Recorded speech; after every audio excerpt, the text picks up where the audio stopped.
रेवणदा निशक्त बालकों की शिक्षा के लिए प्रावधान किया जा सकता है। ये समावेशित शिक्षा द्वारा मुख्य धारा में उनको डाला नहीं जा सकता। आकलन उनका पूरा पूरा ऐसा जैसे दूसरे को कर रहे हैं वैसे नहीं कर सकते। समावेशित अर्थात दूसरों के साथ, अन्य बालकों के साथ उनको भी पढ़ाया जा सकता है। समावेशित शिक्षा। नेक्स्ट, निशक्त बालकों की शिक्षा हेतु सर्वाधिक उचित है अत्यधिक सहानुभूति, उपेक्षित व्यवहार, घर पर ही शिक्षा प्राप्त करने के लिए प्रोत्साहित करना, और यहां लिखें सामान्य बालकों के साथ शैक्षिक अवसर उपलब्ध करवाना। तो ये ऑप्शन सर्वाधिक बढ़िया है, क्योंकि अत्यधिक सहानुभूति से कोई फायदा नहीं होगा शिक्षा में। हाँ, बहुत मुझे बुरा लगा, आप निशक्त हो, बहुत मुझे दुख है इस बात का। सहानुभूति से शिक्षा में कोई प्रभाव नहीं पड़ेगा। उपेक्षित व्यवहार करना ही नहीं है, और उसे ये भी नहीं कहना स्कूल आने की जरूरत नहीं है, घर ही पढ़ ले। तो ये भी ऑप्शन गलत। चौथा ऑप्शन इसका सही, सामान्य बालकों के साथ शैक्षिक अवसर उपलब्ध करवाना। क्लियर? कुछ लोग सामने ही बैठे रहते हैं, पता नहीं क्या क्या करते रहते, क्या ढूंढते रहते हैं। कुछ लोग तो अपनी अंगुलियों में, नाखूनों में ढूंढ रहे हैं, पता नहीं क्या ढूंढने लग जाते हैं। देखे नहीं किसी को, है ना। निशक्त बच्चों के लिए समेकित शिक्षा की केंद्रीय प्रायोजित योजना का उद्देश्य नियमित विद्यालय, या टेट में आया हुआ सवाल, नियमित विद्यालय, तब वो समेकित शिक्षा होगी, समावेशित अध्ययन होगा। नेक्स्ट, बोस्टल संस्थाओं को विकसित किया गया है। मंदबुद्धि नहीं, प्रतिभाशाली नहीं, उक्त कोई नहीं, एक ही बचा है, अपचारी। जो बाल अपराधी होते हैं उन्हें बोस्टल संस्थाओं में रखा जाता है। और बोस्टल संस्थाएं, लिख लें आप, एक लाइन लिखें, है ना, बोस्टल संस्थाएं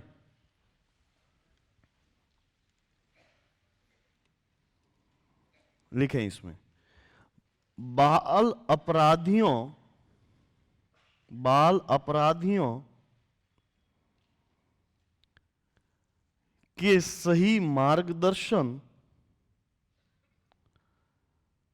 मार्गदर्शन और उचित समायोजन स्थापित करने के लिए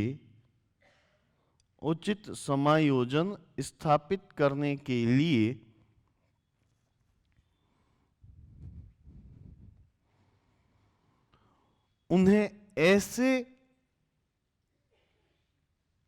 विशेष रूप से विकसित स्थानों पर रखा जाता है, ऐसे विशेष रूप से विकसित स्थानों पर रखा जाता है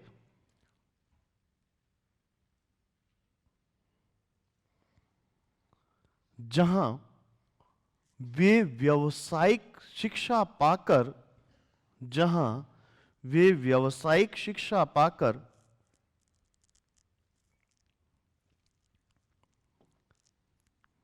अपनी आवश्यकताओं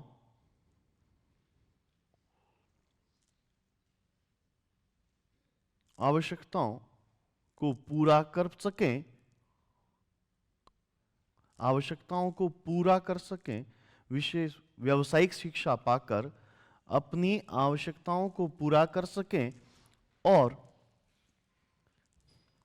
कार्य के द्वारा समाज के उपयोगी अंग बन सकें, और कार्य के द्वारा समाज के उपयोगी अंग बन सकें।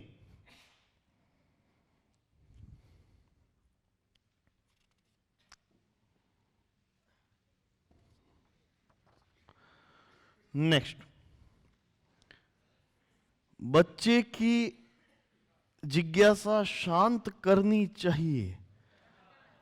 यूके टेट, अच्छा, अच्छा उत्तराखंड है, मैंने सोचा वो UK, United kingdom of great Britain में भी टैट होने लग गया। चले खैर कोई बात नहीं, ये तत्काल शांत करनी चाहिए, समस्या होती है, यूके टैट लिख दिया है।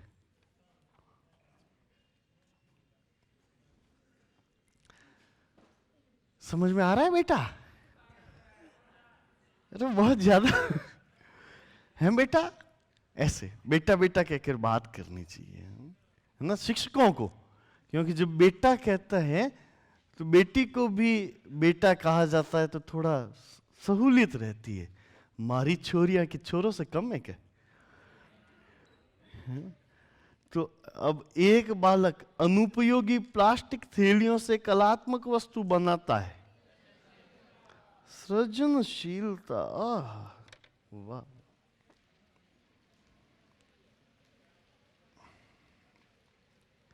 चले, वो प्लास्टिक की अनुपयोगी थैलियों से बना रहा था। अब ऐसे ही कुछ अनुपयोगी वस्तुओं से उपयोगी वस्तुएं बना लेना गुण है। निकम्मा होगा वही काम करेगा ये, है निटल्ला बैठा बैठा कुछ नहीं, तो है सृजनात्मकता इसका सही उत्तर है।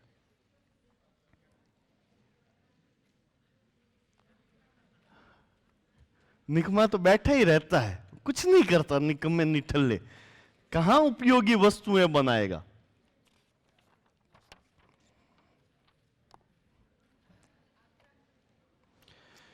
कुछ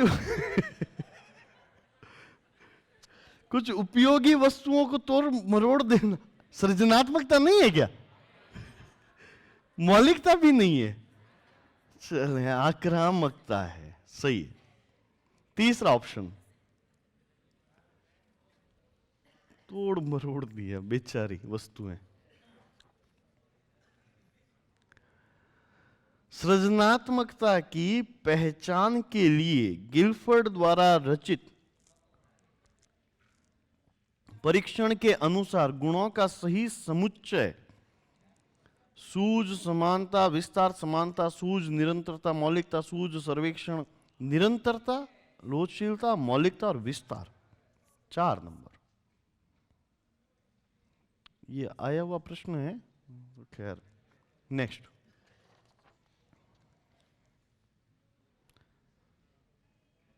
निम्न में से, ये यहां पर थोड़ा सा आप करेक्शन कर लेना, ये ऑप्शन है आपका सेकंड, उसमें सहज बोध, यहां ये एज इट इज वहां टाइप हो गया है, उसका यहां पर लिख दें आप पुनरावृत्ति, पुनरावृत्ति।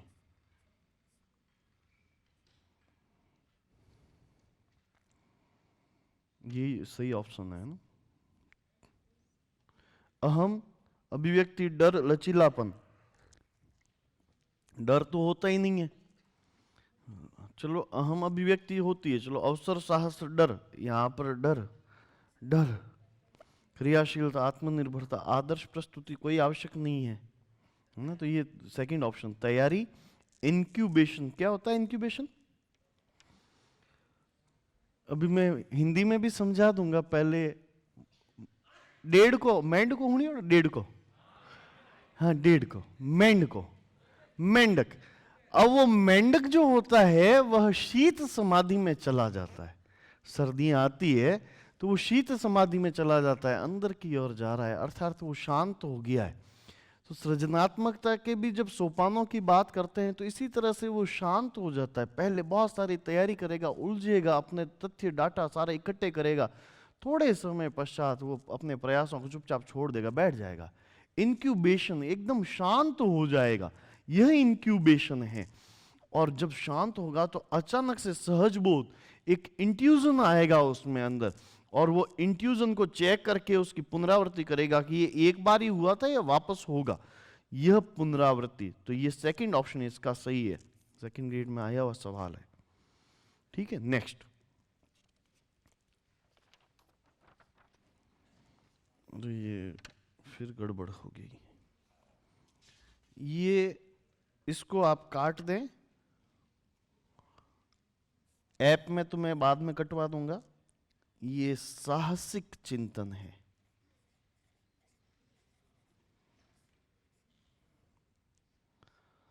साहसिक, सृजनात्मकता को साहसिक चिंतन।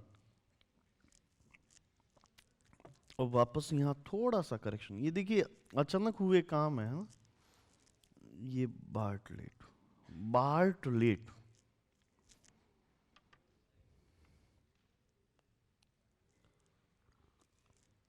लिख दिया, और यही सही विकल्प है, बार्टलेट।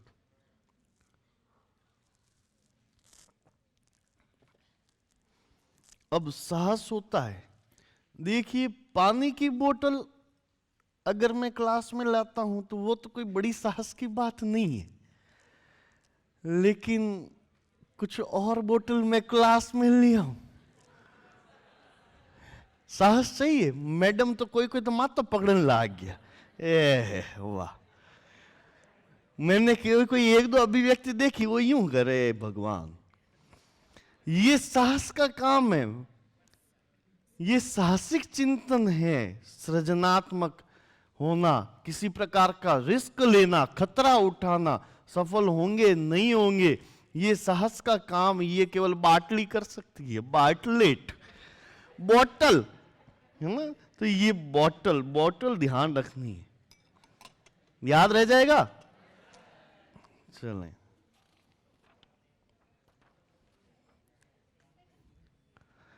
निम्न में से कौन सा कक्षा 7 के बालकों द्वारा अपनी सृजनात्मकता को अभिव्यक्त करने योग्य बनाने के लिए सर्वाधिक उपयुक्त होगा? ये भी आया हुआ सवाल। चलो ठीक है भाई साहब, कक्षा 7 जरूरी नहीं है, कुछ भी कक्षा लिख सकते हैं यहां पर। सृजनात्मकता, बस ये कीवर्ड ध्यान रखना है, सृजनात्मकता कहां होगी, और अभिव्यक्त करने योग्य बनाने के लिए कौन सा बढ़िया होगा? समाचार पत्र पढ़ना, चार्ट तैयार करना, एज इट इज देख देख के तैयार करेगा, स्क्रैप बुक तैयार करना होगा, सिक्कों का संग्रह नहीं होगा, सिक्कों का संग्रह नहीं होगा, स्क्रैप बुक तैयार करेगा। स्क्रैप बुक मतलब अलग अलग वो सारे चित्र वगैरह काट के और अपने हिसाब से अरेंज करता है, वही होती है ना स्क्रैप बुक, वो स्क्रैप बुक तैयार करना है, ये सृजनात्मकता है। कैसा एकदम हरा हरा है हरी हमारी धरती की अंगड़ाई, आपको रंग तो दिख रहा है, कलर ब्लाइंडनेस तो नहीं है। चलिए ठीक, वह चिंतन प्रक्रिया जो नवीन, मौलिक तथा उपयोगी विचार के उत्पन्न होने में लिप्त हो। ये लिप्त थोड़ा शब्द गड़बड़ काम ले लिया है उन्होंने, लेकिन फर्स्ट ग्रेड इकोनॉमिक्स में आया हुआ सवाल है, 2017 में 16 में हुआ था ना, 15 वाला है ये वैकेंसी जो। चलो ठीक है, अब चिंतन प्रक्रिया जो नवीन, मौलिक तथा उपयोगी विचार, बिल्कुल सिंपल बात है, सृजनात्मकता है। देखिए यहां पर एक शब्द और आया हुआ है, आप लोगों का शायद ध्यान जाएगा, देखिए नवाचार, गया ध्यान, नवाचार। लेकिन यहां पर पूछा जा रहा है केवल चिंतन प्रक्रिया, नवाचार जब उस चिंतन प्रक्रिया का परिणाम प्राप्त होगा, वो जब अप्लाई हो जाएगा तो वो नवाचार कहलाएगा। जब तक सोचा जा रहा है वो क्रिएटिवनेस है, वो सृजनात्मकता के द्वारा सोचा जा रहा है। क्लियर?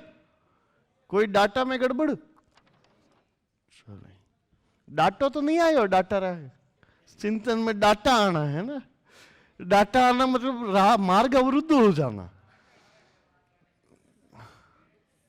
व्यक्तिगत विभिन्नता के कारक है, सारे हैं। बुद्धिहीन माता पिता की संतान, बुद्धि समानता का नियम।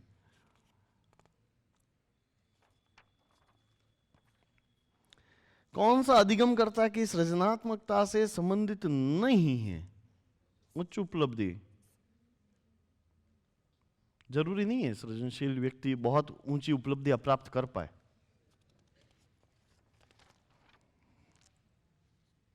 गणित में मंद अधिगम करता, गणित में मंद अधिगम विद्यार्थी को मदद करने का प्रभावी तरीका है। लगातार टेस्ट लो, बेचारा टेस्ट लगे मंद तो मंद ही रहेगा। विशेष कक्षाओं की व्यवस्था,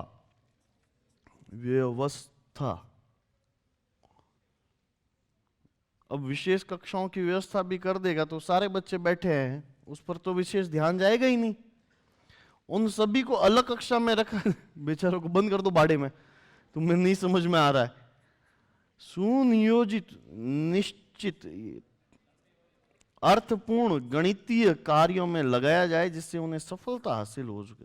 थोड़े बहुत है ना, निश्चित कुछ अर्थ निकल रहा हो तो वो मंद अधिगम करता है तो थोड़ा बहुत समझेगा, कुछ अर्थ उसको समझ में आएगा। फोर्थ ऑप्शन इसका सही है। ये भी आया हुआ प्रश्न।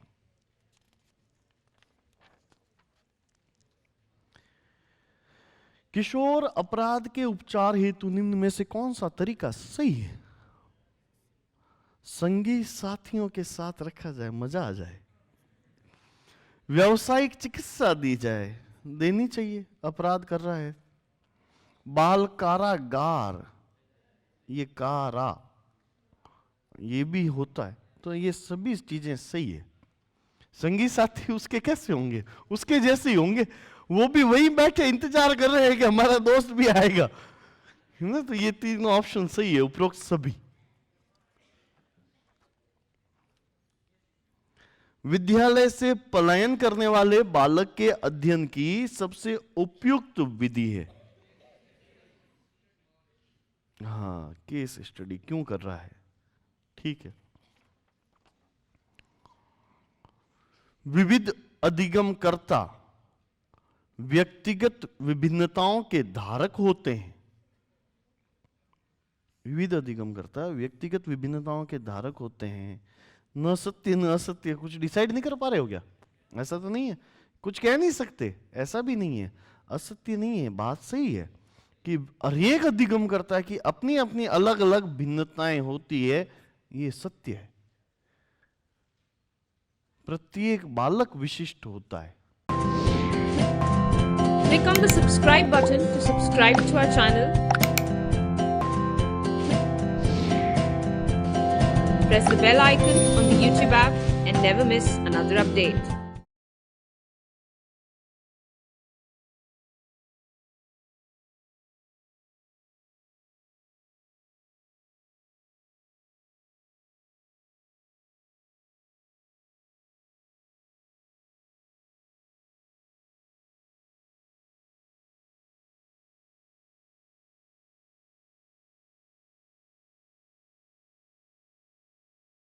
ठंडाई कौन है भाई साहब?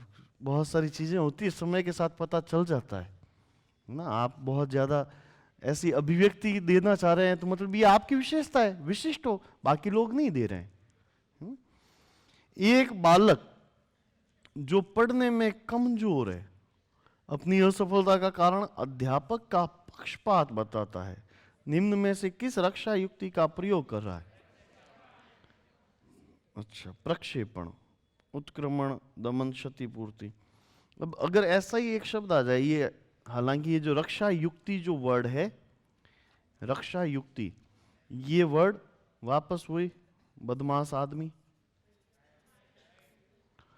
फ्रायड ने कहा व्यक्ति अपने अहम के बचाव के लिए रक्षा युक्तियों का प्रयोग करता है।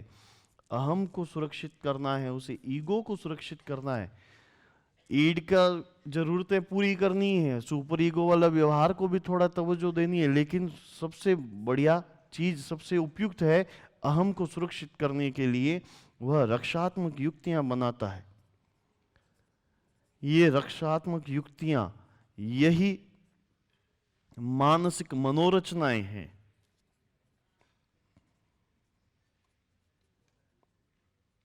यही रक्षात्मक अभियांत्रिकाएं, मानसिक अभियांत्रिकाएं हैं।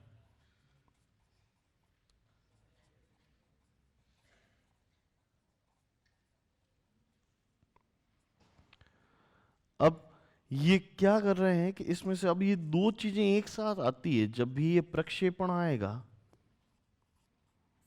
और उसी के साथ एक दूसरी चीज आती है युक्तिकरण। इन दोनों में विद्वानों को तो नहीं होता है कंफ्यूजन, लेकिन जो सामान्य हैं, एवरेज बुद्धि वाले, है ना, 90 से 109 बुद्धि वाले, उनको हल्की सी समस्या होती है, उस समस्या का एक समाधान, छोटा सा एक उदाहरण, एक छोटा सा उदाहरण, प्रक्षेपण और युक्तिकरण। हम जानते हैं नाच न जाने आंगन टेढ़ा अर्थात प्रक्षेपण है, और लोमड़ी के अंगूर खट्टे ये युक्तिकरण है। मैंने एक फिल्म देखी थी, रब ने बना दी जोड़ी और जब तक है जान, और अनुष्का शर्मा बहुत अच्छी लगी। अब मेरी इच्छा हुई कि मैं उससे विवाह करूं। मैंने अपने आसपास दोस्तों को भी कह दिया, घर वालों को भी कह दिया, है ना, कि बस घरवाली को भी कह दिया कि अनुष्का शर्मा से विवाह करना है। अब प्रक्षेपण किस प्रकार से होगा उसमें, जब मैं ये कहता हूं कि, क्योंकि मैं गया था, मैंने बताया आपको मराठी मीडियम भी पढ़ा था मैं थोड़े समय के लिए, तो मैं गया, मिलने ही नहीं दिया गया। अगर ऐसे ही मैं आ जाऊं कि मन तो मिलने ही नहीं दिया, तो आप लोग हंसोगे, जो भी सुनता वो हंसता। तो मैं क्या कहता हूं कि अरे यार, मेरे तो क्या है, ये मम्मी पापा माने नहीं, मेरी श्रीमती ने मना कर दिया कि नहीं, अनुष्का को लाने की कोई जरूरत नहीं है।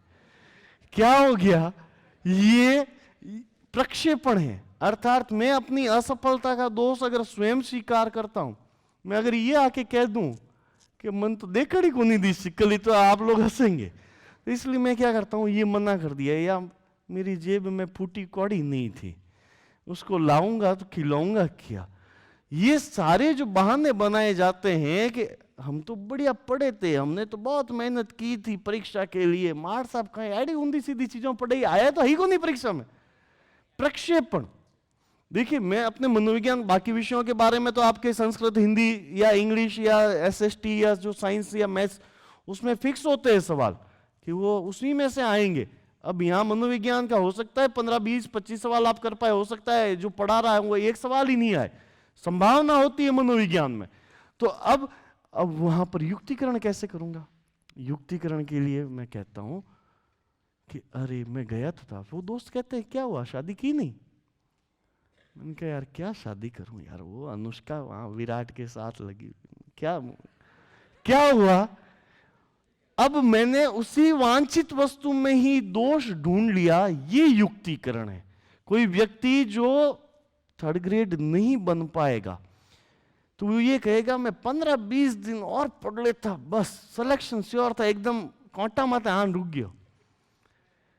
अब हाँ, एकदम बिल्कुल ऐसे ही है ना, बहुत बार हम रुके हैं, आपके अनुभव हमें पता है ना, 2004 से अनुभव ले रहा हूं मैं, कई बार 1 नंबर, कई बार आधा नंबर, 1%, 2%, वो सब अनुभव है, आपकी भावनाओं को मैं समझ सकता हूं, ठीक है। तो अब जब व्यक्ति कहता है कि रीट का एग्जाम में इसलिए पास नहीं कर पाया क्योंकि मेरी परिस्थितियां सही नहीं थी, मेरे घर पर ये दबाव था, घर टाबरो नहीं संभालना पड़ता, पढ़ाई भी करनी पड़ती, पास हूं कि कण ये। अब आप लोग क्या कहेंगे, अरे वो दोस्तों को भी मैनेज करना था, व्हाट्सएप फेसबुक की भी मैनेज करने थे यार, ये मैं अगर 15 दिन छोड़ देता तो सिलेक्शन हो जाता। क्या हो गया, आपने अपनी असफलता का दोष किसी अन्य पर डाल दिया, ये प्रक्षेपण है। अब जो नहीं होते वो युक्तिकरण कैसे करेंगे, वो कहेंगे अरे यार क्या रीट, 3rd ग्रेड लगाएंगे, गांवों में पटकेंगे, बढ़िया हुआ, नहीं हुआ मैं तो अपने शहर में राजी हूं। क्या हुआ, ये उसी वांछित वस्तु में ही दोष ढूंढ लिया गया, ये युक्तिकरण है। जब अपनी असफलता का दोष किसी अन्य पर प्रक्षेपण किया जाता है, दूसरे पर, क्षिप धातु संस्कृत में पढ़ते हैं, क्षिप धातु का अर्थ होता है फेंकना, जब दूसरे पर फेंका जा रहा है दोष, वो प्रक्षेपण है। ऐसा ही एक कॉन्सेप्ट होता है अंतःक्षेपण। अंतःक्षेपण, ये प्रक्षेपण का अर्थ है प्रोजेक्शन, और अंतःक्षेपण अर्थात इंट्रोजेक्शन।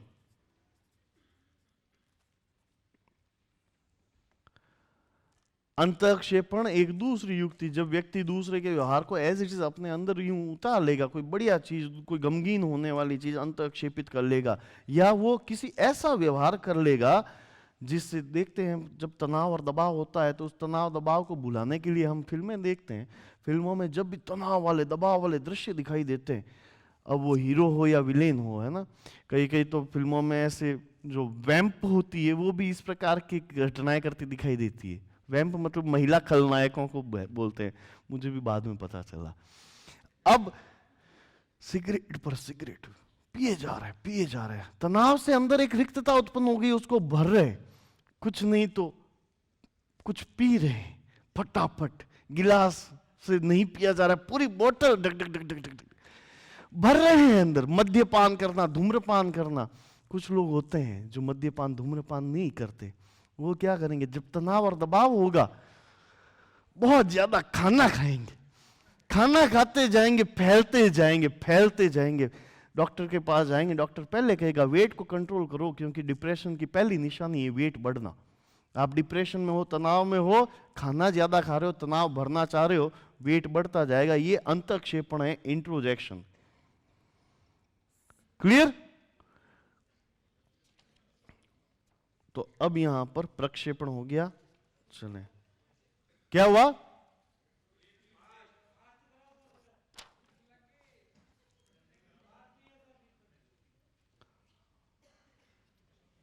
चले, एक छोटे कद की लड़की ऊंची एड़ी के जूते पहनकर या सैंडल पहनकर लंबी दिखना चाहती है, ये क्षतिपूर्ति। भाई साहब, जिसको फास्ट की उतावड़ है ना, मैं एक चीज कह दूं, हाँ नहीं, मुझे पता है किसी को नहीं है, लेकिन आप लोगों को लग रहा होगा कि मैं यहां पर किसी लालच के वशीभूत होकर आया हूं, मुझे सिर्फ आप लोगों से बातें करनी होती इसलिए आया हूं। किसी को बहुत ज्यादा जल्दी हो पढ़ने की तो वो मेरी क्लास छोड़कर जा सकता है, मुझे तो बातें करने का शौक है, मैं बातें करने आया हूं, बातें नहीं करूंगा तब तक पेट भरेगा नहीं मेरा। तो जिसको ज्यादा जल्दी हो वो उठ के जा सकता है, कहीं कोई दिक्कत नहीं है, क्योंकि मुझे सर का स्पष्ट निर्देश है कि इनको समझाना अच्छे से, है ना। तो आप लोगों को ज्यादा जल्दबाजी हो, मैं ज्यादा धीमे भी नहीं चलूंगा, लेकिन एक दो बार बीच में बात करूंगा। क्षतिपूर्ति, नेक्स्ट, ये हथियार डाल दिए, देखो। भग्नाशा का सबसे बड़ा आंतरिक कारण है मानसिक संघर्ष। आया हुआ है सवाल, निम्नलिखित में से कौन सा मेल असंगत? अंतर्मुखी, स्वयं में रहना, सही बात है। प्रक्षेपण, अपनी गलती दूसरों पर डालना, सही है। युक्तिकरण, अपना गुस्सा दूसरों पर उतारना। प्रतिगमन, पुरानी आदतों में लौटना। 3 नंबर। किसी व्यक्ति द्वारा, क्या हुआ, कोई उठा ही नहीं? कुछ कह रहे थे ना, कोई वो जल्दी कराओ, है? उठा तो कोई नहीं। हम की कोनी मारा, कहीं मजा ले, फर्क ही को नहीं पड़े, मार में कहीं मजा है। मेरा मजा तो आधा तो सरकार ने निचोड़ लिया।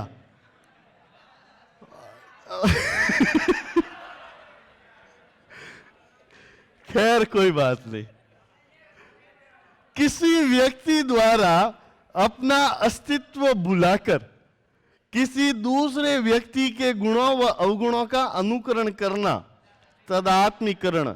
यहां पर संस्कृत का एक शब्द याद रखें, तत् प्लस आत्मीकरण। जैसी उसकी आत्मा है वैसी मेरी हो जाए, वह तदात्मीकरण है। तदात्मीकरण अर्थात दूसरे का व्यवहार अपने भीतर उतार लेना या दूसरे को अपने ऊपर आरोपित कर लेना। किसी ने कहा कि अरे भाई, ये किस प्रकार से तुम आजकल क्या कर रहे हो? बहुत सारे लोगों को ये सवाल पूछा जाता है, तुम क्या कर रहे हो? शुरू में मुझे भी पूछा जा रहा था, आप क्या करते हो? मैंने 1-2 बार बता दिया, मैं कंपटीशन की तैयारी कर रहा हूं। तो उन्होंने फटाफट से, ये क्या कंपटीशन की तैयारी करने की उम्र है? ये है, काम करो, कुछ काम, कंपटीशन में कुछ नहीं रखा, इतने लोग बैठे हैं कंपटीशन वाले, कहां तेरा नंबर आएगा? अब वो जितना कहते उतना मेरे आत्मसम्मान को ठेस पहुंचती और तनाव होता। 2-3 बार तो कहा, फिर मैं समझ गया, मैंने कहा बताना अब नहीं है। तो मैंने क्या तरीका अपनाया? तदात्मीकरण। अब जब भी कोई मुझसे पूछता आप क्या करते हो, मैं उनको कहता मेरे पिताजी ये कलेक्टर के पीए है, ठीक है। आप क्या करते हो? मेरा भाई सेंट्रल गवर्नमेंट में उच्च अधिकारी, ठीक है। आप क्या करते हो? मेरे काकोसा उस मंत्री के बिल्कुल अधीन, एकदम राइट हैंड है, ठीक है। आप क्या करते हो? मेरे मामा की स्टील की एक बहुत बड़ी फैक्ट्री है। आप क्या करते हो? अब उस आप क्या करते हो का जवाब नहीं आता, वो खुद ही थक जाता, वो समझ जाता ये कुछ नहीं करते, मुझे कुछ नहीं कह पाता वो। ये तादात्मीकरण है। अन्य उच्च पदस्थ लोगों से अपना संबंध स्थापित करके अपनी असफलता को ढक लेना। क्लियर? नेक्स्ट, जब व्यक्ति असफलता, दुख, पीड़ा को बलपूर्वक भुलाने का प्रयास करता है, दमन। हाँ, दमन और शमन में एक थोड़ा सा फर्क है। जब दमन की बात करते हैं तो दमन में वो बलपूर्वक भुलाने का प्रयास करेगा, बात तो सही है कि ये बलपूर्वक भुलाने का प्रयास कर रहा है, लेकिन अगर यहां पर दमन अर्थात रिप्रेशन और शमन अर्थात सप्रेशन दोनों एक साथ अगर आ जाते तो इसका उत्तर शमन होता। क्योंकि दमन में ठीक है जोर लगाया जा रहा है, थोड़ा सा अवांछित इच्छा को दबाने का प्रयास किया जा रहा है। शमन में बार बार इच्छा उठ रही है, उसको बार बार समझा बुझाकर शम अर्थात शांत किया जा रहा है, समझाया बुझा जा रहा है, ये सप्रेशन होता है। शमन, दमन और शमन का बेसिक फर्क। क्लियर? नेक्स्ट, एक विकलांग बालक अत्यधिक परिश्रम करके कक्षा में प्रथम आने का प्रयास करता है, क्षतिपूर्ति कर रहा है।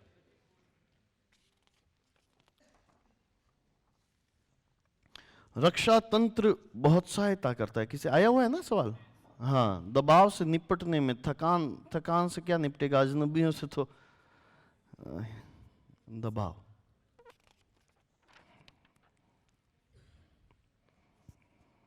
शारीरिक निर्योग्यता वाले व्यक्ति के लिए निम्नलिखित में से कौन सी युक्ति रक्षा तंत्र में सबसे संतोषजनक रहेगी? अतिकल्पना।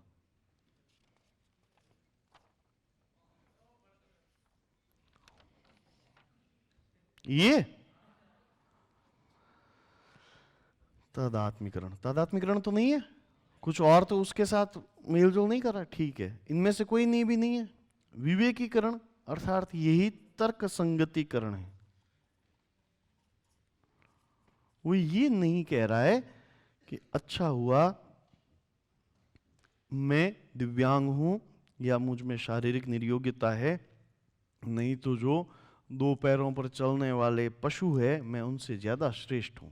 बहुत सारी जगहों पर बहुत सारे लोगों को हम देखते हैं, तो अगर वो कुछ ऐसा कहता तो वो अपनी शारीरिक निर्योग्यता को सही कर रहा है, लेकिन ये बढ़िया चीज नहीं है।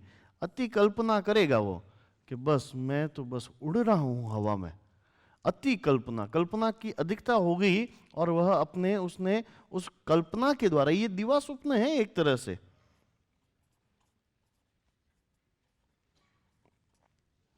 जिन इच्छाओं की वास्तविकता में पूर्ति संभव नहीं होती, उन इच्छाओं को सपने के माध्यम से, खुली आंखों से सपने देखते हुए पूरा कर लेना। खुली आंखों से सपने देखे जाते हैं, है ना? और यहाँ पर बैठे हुए बहुत सारे जिन लोगों को समझ में आ रहा है कि हाँ आ रहा है, वो हिल रहे हैं, लेकिन पता नहीं सोच कुछ और रहे हैं, कैसे हो अच्छे। ये दिवा स्वप्न है, ये अति कल्पना। नेक्स्ट, कुछ लोगों का कहना है कि जब बालकों को गुस्सा आता है तो वो खेलने के लिए चले जाते हैं, जब तक वह पहले से अच्छा महसूस नहीं करते। उनके व्यवहार में निम्नलिखित में से कौन सा प्रतिरक्षा तंत्र प्रतिलक्षित है? विस्थापन, प्रक्षेपण अर्थात वो किसी पर दोष नहीं डाल रहा है, प्रतिक्रिया का निर्माण नहीं हो रहा है, कोई एंटी चीज नहीं कह रहा है, उदात्तीकरण नहीं कर रहा है, वो विस्थापन कर रहा है। गुस्से का विस्थापन उस खेल में कर रहा है। क्लियर? थोड़ा सा क्लियर नहीं हुआ है, लेकिन बोल नहीं पाए, मैं समझ पा रहा हूं। क्या हुआ? उदात्तीकरण अभी आएंगे, है ना, अभी मैं बता दूंगा। समायोजन, इधर ही लगता हूं इसको। समायोजन से तात्पर्य स्वयं का विभिन्न परिस्थितियों में अनुकूलन करना है ताकि पूरा किया जा सके, ये पूरा किया जा सके आवश्यकताओं को। नेक्स्ट, निम्न तालिका, ये तालिका वाला सवाल थोड़ा गड़बड़ है, इसको छोड़ दो आप। गलत कुछ इसमें मिस्टेक है, मैं चेक कर चुका हूँ, सवाल में थोड़ा सा गड़बड़ है, इसलिए इसको बाद में करेंगे। एक 374 नंबर भी सवाल छोड़ा हुआ है ना, वो यहाँ इधर रखे हैं मैंने, 374 नंबर सवाल भी छोड़ा हुआ है। निम्न में से कौन सा तरीका प्रत्यक्ष समायोजन का है? लक्ष्य का प्रतिस्थापन। ये सारे तरीके अप्रत्यक्ष है। प्रत्यक्ष तरीके 4 प्रकार के। सबसे पहले मार्ग की बाधा, लक्ष्य के मार्ग में जो भी बाधा आ रही है, लक्ष्य की बाधा दूर करना। दूसरा, मार्ग का परिवर्तन।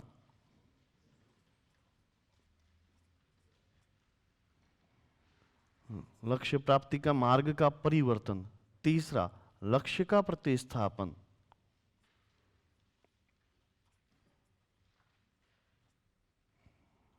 और चौथा, विश्लेषण व निर्णय।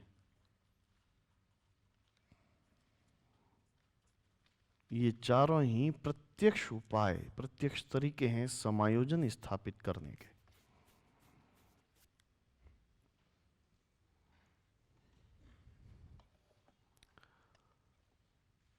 नींद तो नहीं आने लगी है, हैं?